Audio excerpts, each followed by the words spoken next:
But the rest of the groove is going. So it's actually like. It's not quite. They're just apart, and the fact that that's slightly different makes the groove. It makes the groove move onwards instead of just standing still. You know. Siempre cuando un ritmo o con un groove es wonky, ¿está medido en 5, en 7, en 9 o en algo? ¿O a veces que no está medido? So no, it can be anywhere. You don't have to put in a number. You don't have to say that's 7 or that's 5. It can just be there.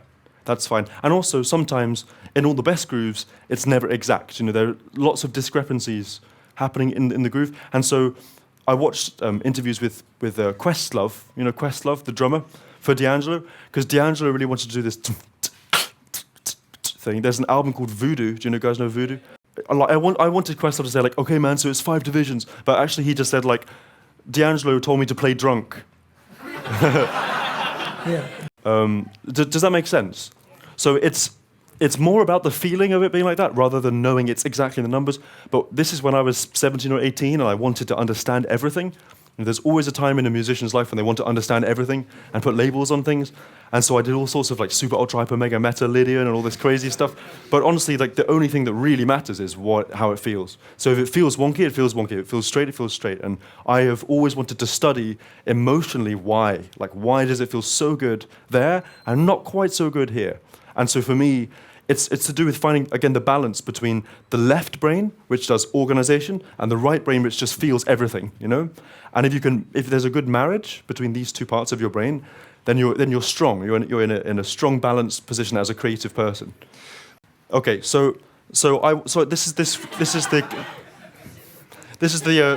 close to your groove. So the first thing I started with this groove was this. This is white noise, sleigh bells, tinkly bells, my keys, all sorts of shit.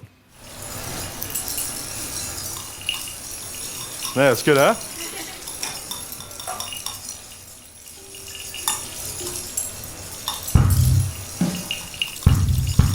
So. Okay.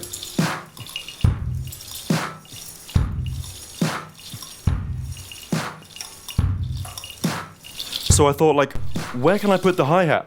You know, I want this to be super swinging. So I sat down. It was like 2 p.m. Thought, where do I put the hi-hat? Like,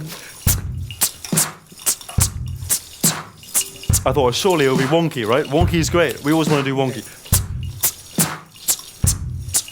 And then, so I tried it. I tried the 5. I tried the 7. So this is the 5.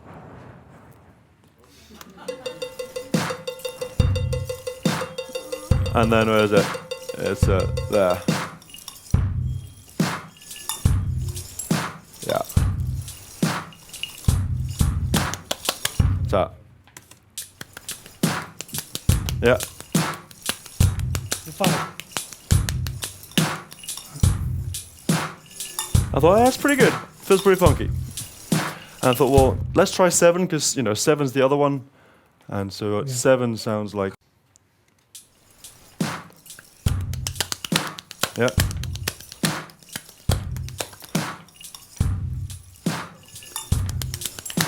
Similar, very similar, yeah? Parecido. Yeah. But slightly steeper. There's a tack, tack, tack, tack, tack. Yeah, with tack, tack, tack. Yeah, or.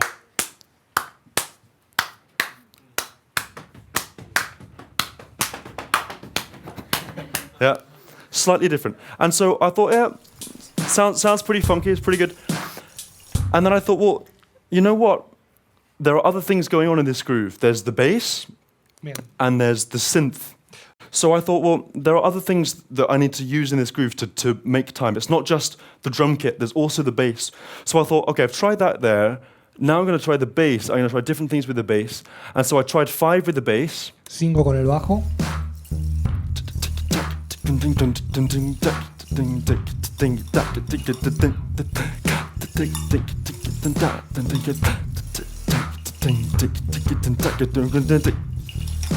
thought, like, it's pretty groovy and it's pretty cool. And then let me see. Then I tried 7.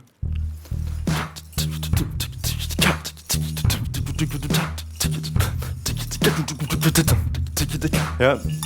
I thought that's pretty happening because it's slow, and because it's slow, it's good if it's steep. So this is a really steep 7. I thought I like the bass, so I thought, what would happen if I put the bass with 7 and the hi-hat and 7 together? You know, because that's I thought like that's pretty legit. You know, like 7 in both.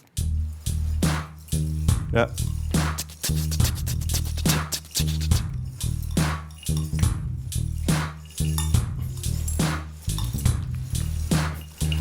And I thought, like, there's something about this that doesn't feel right. You know, everything on paper is swinging, it's great, it's wonky, everyone's going to love it. But it's not, there was a tension missing. I thought there was a tension missing in the groove. So I thought, oh, I'll try something very strange. I thought, I'll try the hi-hat straight. Yeah? So the hi-hat straight, and then the bass can be funky against the hi-hat. So you hear... I thought maybe that would add the tension, and believe it or not... Y ahí va, hi-hat derecho y el bajo Yeah. wonky. Yeah. I thought, that's it. I got it. Yeah?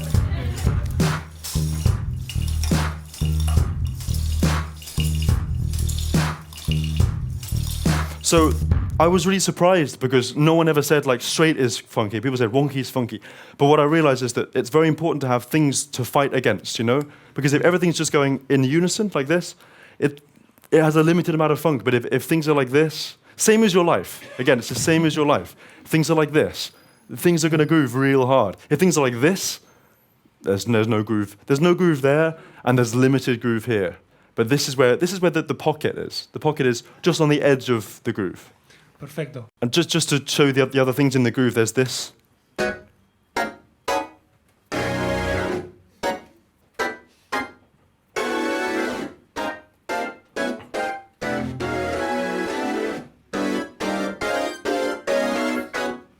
Right. I'm glad we cleared that one up. And then I sang every single note. I also sang.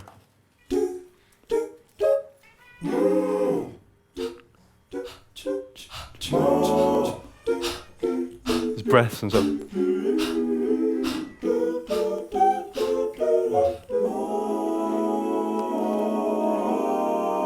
You see all of the blue audio files on here.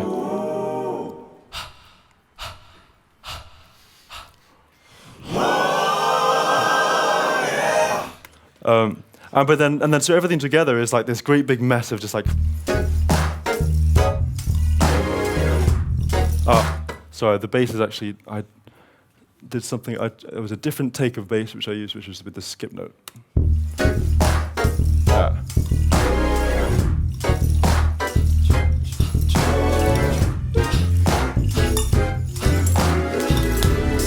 Straight hi-hat. Question. The drum kit is you played it or did you like Oh yeah. sequenced it? Let me see. I think the hi-hat is real. El hi-hat es real Is real, and the kick and snare. y bombo y tambor This is MIDI, es MIDI but the claps are real y las palmas son Yeah. reales. because I have no kick drum that sounds like that. Yeah. To compose, yeah, it depends. I always use audio to record. Like in the end, I always make it out of real instruments, or unless there's a drum sound or something I can't get. But for making grooves, MIDI is great because you can just move things so easily. So sometimes I'll make a groove all out of MIDI and then I'll re-record all the instruments with real things. Acerca de la grilla, estaba preguntando que a veces Logic o los sequencers no tienen grillas que pues, se puedan hacer en 5. Entonces, ¿cómo hace? Si lo hace un bit grande y lo subdivide en más chiquito, ¿cómo? Yeah, so Logic sent me an email one time, and they were like, "Yo, man, it was pretty sick. What you doing, man? You should come and check out our headquarters." So I went to the headquarters in San Francisco, and I sat down with the room, and I had a list of all these features they didn't have that I needed. Number 1, grooves in odd numbers of divisions, and they said like, "Yeah, man, it's super hard. Like you have to divide into numbers of textures." I was like, "Come on, man, messing me around." And so I think I might maybe at some point in my life I might make my own DAW. Ok, I might, because I have loads of ideas about like this is great, but it's just not good enough. Like it's not flexible enough, and I feel your pain. I feel your pain. Yeah, there are loads of other things, like little bugs I found, and a couple of them they've actually fixed. They put it in like the new updates of Logic, but only like the easy ones, you know. Yeah, it's to do with the fact you have to divide a beat into a certain number of ticks. It's like the limit's like 192 ticks or something, and so if it's not divisible by 192, it's like, you know. So yeah, so 516 is good, but normally I just ignore the. But you can learn to see where 5 is in the bar, like you know that. That's halfway through. So as long as the middle two are equidistant between the middle, then you're okay. Stuff like that. If you divide 5 into 2, 1, 2, 3, 4, 5, 1, 2, 3, 4, 5, 1, 2, 3, 4, 5. You can see this on Logic because Logic does 4. Okay. So as long as you can see, you just do it with your eyes, you know, instead of using the Hideaway, for example, which I'll show you now, is all you see is this. You don't see anything in between, so you just have to do it by ear. But it's good because it means it's never going to be like that. It's always going to be like this because it's never going to be right, which is great. That's cool. ¿Cómo arranca una composición? ¿Con ritmo, con armonía, con melodía, con un groove? It depends all the time. It's different. So for Hideaway, actually often I start with voice memos on iPhone, like because I travel so much at the time that often if I have an idea, I'm not in the room, so I have to record something on my phone. So Hideaway, I remember I was in Cologne in Germany, and it was right in the middle of the night, like 3 a.m., and I thought like, I was like, is that taken? Like, has someone done that? No, it's not. Yeah. You know, so I recorded. But when I record voice memos, there's all sorts of things. I said, okay, so take this kind of. I can play you some stuff. So for example, I'm not sure if I can find the original voice memo. That'd be really fun. But I have a feeling it's not going to be here. Ah. Deep Beholden World. Deep Beholden World. And you got double tracked on the C12. Double tracked on the. Take me No. anywhere I want to go. Yeah. You know that my love is strong. You're holding on you.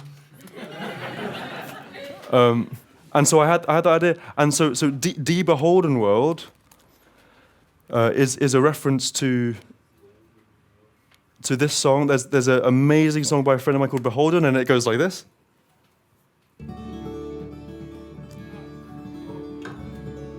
Right, just.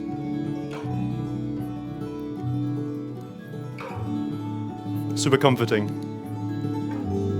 Oh, so good.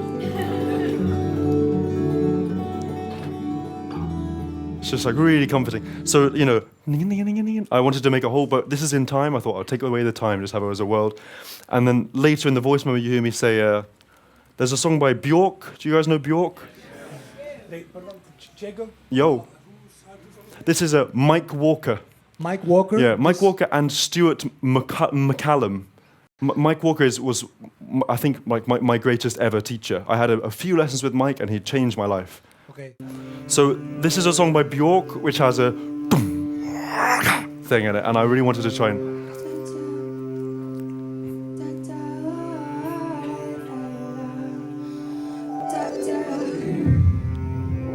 Is that cool?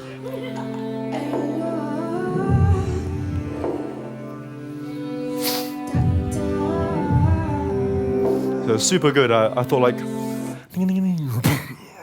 I think I got a thing. Take me, and then the melody. I kind of then realized.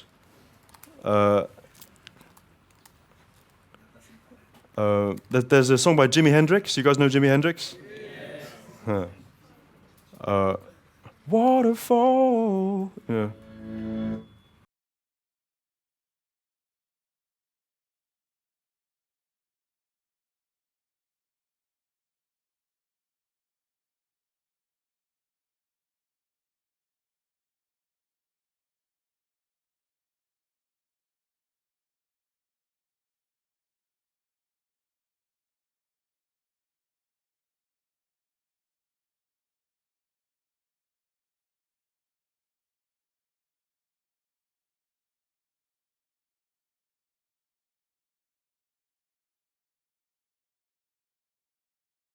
It was like, Hendrix, Bjork, and Mike Walker. It's this weird recipe.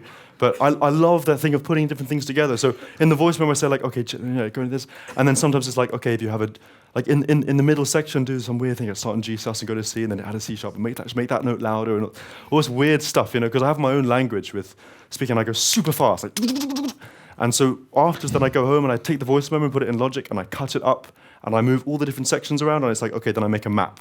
I'll go here and here and here, and then you just go woof, and it just comes out, Yeah. One more thing just before I take a couple more questions. So Savior, the groove for Savior is, this was really a voice memo song because the whole groove is made out of voice memos. The whole groove, except for it's all voice memos. And this is it.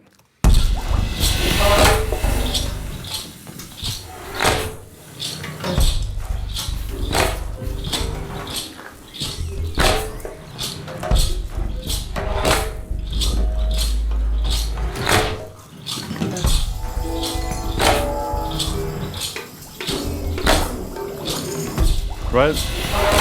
So this is all sorts of shit going on in here, man.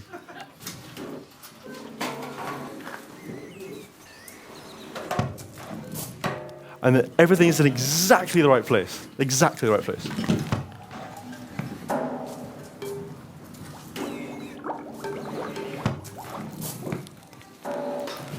And then. Right? And when you speed that up, Cuando aceleramos esto, when you speed that groove, because that's 45 BPM, and then suddenly it's like,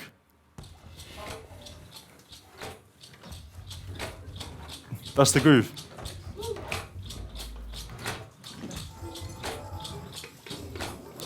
And then that's cool. And then yeah. Then all we need to do is add. No. But the whole groove is made out of these sounds. So I walked around a shipyard. I found a shipyard in England on the coast. Oh, that's good. And then I just went home and just put them all in the right place, and really, really slow, and I sped it up, and it's just like, and it's super cool. It's super cool. Just the boats going, waving in the wind. Yeah. Okay. But if you see all the yellow lines, there's like everything's going like, Yeah. Anyway, that's just like that's a couple of songs. Yeah. It always changes. Yeah. A question. Also, I'll come back to the harmony thing in a second. But question. So the Mike Walker song is called Beholden. Beholden. He was your teacher? Yeah, he gave me a few lessons, okay. and I'll share a story from one lesson actually because it's very, very important. So Mike Walker. Oh yeah, yeah. So yeah, Beholden by Mike Walker, and then the Bjork song is called Unravel, and the Jimi Hendrix song is called May This Be Love. Yeah, it's from Are You Experienced? It's a really, really cool tune.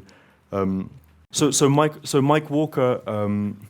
Was a teacher at the Royal Academy of Music, and I studied there for 2 years as a jazz piano player. I wasn't really there very often, but when I was there, I was like searching for all the best shit in the place, because the jazz, like the harmony class and the jazz course, for me it wasn't very interesting, but what was really interesting was like the rhythm teacher, and the rhythm teacher taught me about all these wonky stuff, and also the tuning stuff, and negative harmony. He taught me about negative harmony. Amazing guy called Barak Shmuel, who actually teaches samba. He's a samba teacher. And I also went to classes with like crazy oral people for really, really crazy classical music. Like I sat in the class because they weren't the jazz classes, but I sat in the classes and they did crazy dictation, like, and I had to write it out, like one listen. It's just like that kind of stuff was fun. And the jazz thing was cool when I played with people, and I never really loved education. It never